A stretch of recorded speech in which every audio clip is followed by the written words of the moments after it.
Nexus channel में आपका स्वागत है। आंखें बंद करके अंत तक सुनिए और चैनल को सब्सक्राइब करने के लिए धन्यवाद। शीर्षक है लच्छो। वह एक उमस भरी दोपहर थी। नरेंद्र बैठक में कूलर चलाकर लेटा हुआ था। इस समय गलियों में लोगों का आना जाना काफी कम हो जाता था और कभी कभार तो गलियां सुनसान भी हो जाती थीं। उस दिन भी गलियां सुनसान थीं। तभी गली से एक फेरी वाली गुजरते हुए आवाज लगा रही थी, फांकी ले लो फांकी। जैसे ही आवाज नरेंद्र की बैठक के नजदीक आई तो उससे वह आवाज कुछ जानी पहचानी सी लगी। वह जल्दी से चारपाई से उठा और गली की तरफ लपका। तब तक वह फेरी वाली थोड़ा आगे निकल गई थी। नरेंद्र ने पीछे से आवाज लगाई, लच्छो, ए लच्छो, सुन तो। उस फेरी वाली ने मुड़कर देखा तो नरेंद्र ने इशारे से उसे अपने पास बुलाया। वह फेरी वाली फांकी और मुल्तानी मिट्टी बेचने के लिए उसके पास आई और बोली, जी बाबूजी, फांकी लोगे या मुल्तानी मिट्टी? नरेंद्र ने उसे देखा तो देखता ही रह गया। दोबारा जब उस लड़की ने पूछा, क्या लोगे बाबूजी? तब उसकी तंद्रा टूटी। नरेंद्र ने पूछा, तुम लच्छो को जानती हो? वह भी यही काम करती है। उस लड़की ने मुस्कुराकर कहा, लच्छो मेरी माँ है। नरेंद्र ने कहा, वह कहाँ रहती है? उस लड़की ने कहा, वह यहीं मेरे साथ रहती है। आपके गांव के स्कूल के पास ही हमारा डेरा है। हम वहीं रहते हैं। आज माँ पास वाले गांव में फेरी लगाने गई है। नरेंद्र ने उस लड़की को बैठक में बिठाया, ठंडा पानी पिलाया और उससे कहा कि कल वह अपनी माँ को साथ लेकर आए। तब उनका सामान भी खरीदेंगे और बातचीत भी करेंगे। अगले दिन वे माँ बेटी फेरी लगाते हुए नरेंद्र के घर पहुंची। उसने दोनों को बैठक में बिठाया, चाय पानी पिलाया। इसके बाद नरेंद्र ने लच्छो से पूछा, क्या हाल चाल है तुम्हारा? लच्छो ने कहा, तुम देख ही रहे हो, जैसी हूं बस ऐसी ही हूं। तुम सुनाओ? नरेंद्र ने कहा, मैं बिल्कुल ठीक हूं। अभी 2 साल पहले रिटायर हुआ हूं। 2 बेटे हैं, दोनों सर्विस करते हैं। बेटी दामाद भी सर्विस में हैं। पत्नी छोटे बेटे के पास चंडीगढ़ गई है। मैं यहाँ इस घर की देखभाल करने के लिए। तुम अपने परिवार के बारे में बताओ, नरेंद्र ने कहा। लच्छो बोली, तुमसे बाबा की नानुकर के बाद हमारी जात में एक लड़का देखकर बाबा ने मेरी शादी करा दी थी। पति तो क्या था, नशे ने उसको खत्म कर रखा था। यह मेरी एकलौती बेटी है सन्नो। इसके जन्म के 2 साल बाद ही इसके पिता की मौत हो गई थी।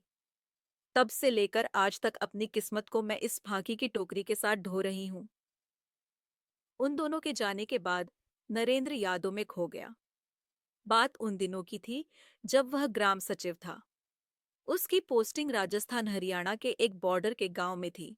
वह वहीं गांव में एक कमरा किराए पर लेकर रहता था। वह कमरा गली के ऊपर था।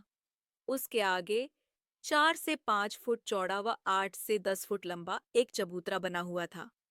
उस चबूतरे पर गली के लोग ताश खेलते रहते थे। दोपहर में फेरी वाले वहां बैठकर आराम करते थे, यानी चबूतरे पर रात तक चहल पहल बनी रहती थी। राजस्थान से फांकी, मुल्तानी मिट्टी, जीरा, लहसुन व दूसरी चीजें बेचने वाले वहां बहुत आते थे।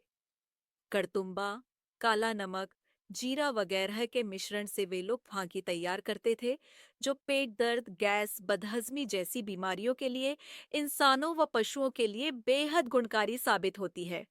उस दिन भी गर्मी की दोपहर थी। फेरी वाली गांव में फेरी लगाकर कमरे के बाहर चबूतरे पर आकर आराम कर रही थी। उसने किवाड़ की सांकल खड़काई। नरेंद्र ने दरवाजा खोलकर देखा कि 18 से 20 साल की एक लड़की राजस्थानी लिबास में चबूतरे पर बैठी थी। नरेंद्र ने पूछा था, क्या बात है? उसने मुस्कुराकर कहा था, बाबूजी प्यास लगी है, पानी है तो दे देना। नरेंद्र ने मटके से उसको पानी पिलाया था। पानी पीकर वह कुछ देर वहीं बैठी रही। नरेंद्र उसके गठीले बदन के उभारों को देखता रहा। वह लड़की उसे बहुत खूबसूरत लगी थी। नरेंद्र ने उससे पूछ लिया, तुम्हारा नाम क्या है? उसने कहा था, लच्छो। तुम लोग रहते कहाँ हो? नरेंद्र के यह पूछने पर उसने कहा था, बाबूजी, हम खानाबदोश हैं, घूम घूम कर अपनी गुजर बसर करते हैं। अब कई दिनों से यहीं गांव के बाहर डेरा है। पता नहीं कब तक यहाँ रह पाएंगे। समय बिताने के बहाने नरेंद्र लच्छो के साथ काफी देर तक बातें करता रहा था। अगले दिन फिर लच्छो चबूतरे पर आ गई। वे फिर बातचीत में मसरूफ हो गए। धीरे धीरे बातें मुलाकातों में बदलने लगीं। लच्छो ने बाहर चबूतरे से कमरे के अंदर की चारपाई तक का सफर पूरा कर लिया था। दोपहर के वीरानेपन का उन दोनों ने भरपूर फायदा उठाया था। अब तो उनका एक दूसरे के बिना दिल ही नहीं लगता था। नरेंद्र अभी तक कुंवारा था और लच्छो भी। वह कभी कभार लच्छो के साथ बाहर घूमने चला जाता था। लच्छो उसे प्यारी लगने लगी थी। वह उससे दूर नहीं होना चाहता था। उधर लच्छो की भी यही हालत थी। लच्छो ने अपने माता पिता से रिश्ते के बारे में बात की। वे लगातार समाज की दुहाई देते रहे और टस से मस नहीं हुए। गांव के सरपंच से भी दबाव बनाने को कहा। सरपंच ने उनको बहुत समझाया और लच्छो का रिश्ता नरेंद्र के साथ करने की बात कही, लेकिन लच्छो के पिताजी नहीं माने। ज्यादा दबाव देने पर वे अपने डेरे को वहां से उठाकर रातों रात कहीं चले गए।